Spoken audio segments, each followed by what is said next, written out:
Okay, good morning.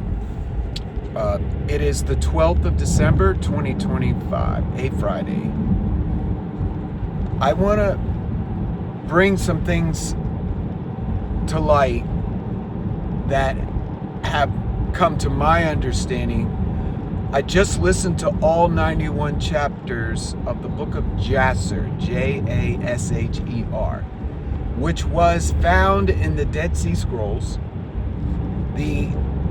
Our forefathers, 1st century, 2nd century, apostolic fathers, obviously the Jewish people, read the book of Jasher. It is mentioned in the Bible. It brings us more detail on the history of all the conquests of the upright, of Abraham and his seed. It starts in Genesis chapter 1, but it takes you all the way through the conquest of Canaan by Joshua and the elders, and it ends with the people having the land of Canaan, a land flowing with milk and honey. And it's amazing. It's better than a movie. There's sections that will just be a great movie as a screenplay. And I've been telling my kids, listen to the book of Jasher. And I'm telling you, listen to the book of Jasher. I will put a link to So basically, Alexander Scorby, a great reader of the Bible, reads the book of Jasher. It's about 13 hours of reading, broken up into, 5 parts. Actually, it's more than that. I think it's more like 15 hours. It's broken up into 5 parts, and it's riveting. Some of it you may not be riveted to, but for me, as someone who loves Abraham, as someone he's my hero because of the struggle and the delay. Now, he was a very wealthy man before he got Isaac, his supernaturally born son. But he had interactions with all kinds of beings, right? He came in contact with God himself, came in contact with angels, and then he conquered his enemies. Think about it. He killed the kings of Sodom, Zor, Gomorrah, to get Lot with 300 some odd guys. See, we had supernatural power and heavenly support. And we are grafted into all of that. But obviously we know Abraham's special. Why? After the Tower of Babel, God chose Abraham to be his very own son. And he trained him up, preserved him from being killed as a baby. Nimrod threw him in the fire when he was 40, maybe close to 40 years old. The guy survived things he shouldn't have survived. Miracles caused him to live. And he got to the place, obviously, where he was able to go from Ur to the land of Canaan. And he left and came back during times of famine. But at the end of the day, he bought a cave to bury his wife. Then he was buried there. Jacob was buried there. Joseph was buried there eventually. And it was a sign that his children's children were going to inherit the land of Canaan. And God kept that word because of Abraham's faithfulness. Because Abraham served only the living God, El Elyon. So how does that apply to us today? Well, there are many types of religion. There's all kinds of Christian religions and versions thereof that are like spin-offs that aren't good, like Jehovah's Witness and Seventh-day Adventists and Mormonism. And we have L. Ron Hubbard and Christian Science, and we have the New Age and Gnosticism. And we have the Muslims, and they're 2 different branches, Sunni and Shia. And you have the Hindus, and you have the Rosicrucians, and you have the Chinese and their faith. And you have the Russians and the Eastern Orthodox, and you have the Catholics. But what does all of that matter when it's just you and God? Because it was just Abraham and Isaac when he offered him up. And Isaac was a willing participant in that at 37 years old. That's what you learn in the book of Jasher. He willingly went up and laid on the wood, and he told his dad to tie him real tight because he was afraid that when his dad picked up the knife, that he would move to not let the knife hit his chest and take his life. So Isaac was a man of faith at 37 years old. I always thought it was a teenager, but it's 37 in the book of Jasher. Bible doesn't tell us, so more information is okay, right? And what Jasher does is chronicle everything out. Sons of this, sons of that, territories, ages of people when they die, how long a king reigned. So it lays it all out so you can go and verify it historically, archaeologically. It was a book to tell your children. It was a book used as a history book. Now, it calls the Bible, the book of Genesis, let's say the Torah, the book of the law. But this is a history book. And it is amazing energy and adventure. You're sitting on the edge of your seat when you read it or hear it read. So what I want to talk to you based on what I've just gleaned from just listening the whole book of Jasher is it's called, subtitled, The Book of the Upright. So today, I'm going to ask you a question. Are you considered by God upright, upstanding, a true believer like Abraham that walked before the eye of God? Okay? Ask yourself the question, because it's an important question. It's a life or death question. Because the people that didn't serve God faithfully, and the way God termed it over and over and over again, and he does it in the Bible as well, they did not turn to the left or to the right. They were faithful. When temptations come, they turned away. When opportunity to worship idols, they turned away. When the Moabite women were presenting themselves at their tents as prostitutes to the Israelite men, they didn't fall prey to it. They stayed away. They knew the timing of God. There was a group of I think it was Ephraim, before Noah was to set the people free from Egypt.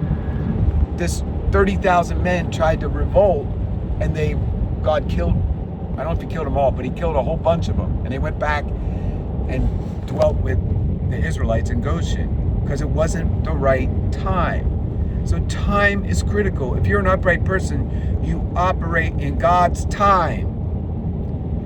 You don't deviate from truth and honesty and integrity in your business dealings. With your wife, you are pure in heart. She's your affection. You don't look upon other women or pornography. As it pertains to parenting, you're transparent and you're telling your kids the whole counsel of God. You're not hiding from your kids things because you walk uprightly. You're clean before the Lord. They know your situation. They know who you are. They see your life, and you present to them a righteous life. As it pertains to your enemies and your neighbors, could be your enemies, could be a good thing, but you're not at odds. You're a peacemaker. You're being fair in your dealings. You're not gossiping about them. Even if they have done bad things, you're not carrying a bad report. You're only trying to build up things. You're not trying to tear down unless it's evil and wicked and you want to expose it so it receives justice, like this horrible government we're under that's very corrupt. The DOJ, the CIA, all very corrupt. They need to be brought down by God. And that's the kind of things that the upright, like Abraham and his seed, would pray. And God would bring down these wicked people tit for tat. Like this one weird story of, I'll just say a descendant of Abraham, cut the thumbs and the big toe off this king. They let him live, and then they cut his thumbs off and they cut his big toes off. Because for 70 years, he had done that in his wars. He had cut the thumbs off of the kings he conquered and their big toes. And God requited of him the exact same thing. So what you mete out in your life, you sow a sword action, you sow vengeance, you receive vengeance. That's why the Bible tells us, vengeance is mine, I will repay. You are horrible at vengeance. God is way more perfect and powerful in his vengeance.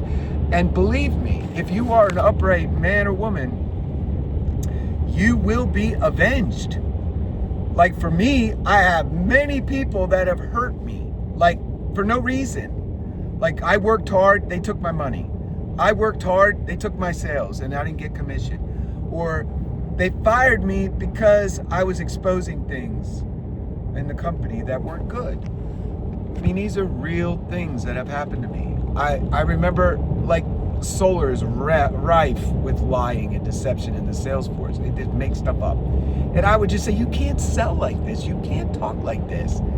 That company eventually doesn't even exist anymore. It was a big national company, growing really fast, got bought out by, I forget the name, but it's a big security, for your home type thing. And then they bought out the solar company, trying to take all those salespeople and teach them how to sell solar. What they did is they just simplified it way too much. It was just evil. And I remember having somebody call me about the company because I had left, and I gave them my straight advice. I said, this isn't going to work. This plan is not going to work. And it didn't. I've done that with other situations where I said, this isn't going to work. You can't build a company around a false idea or falsehood.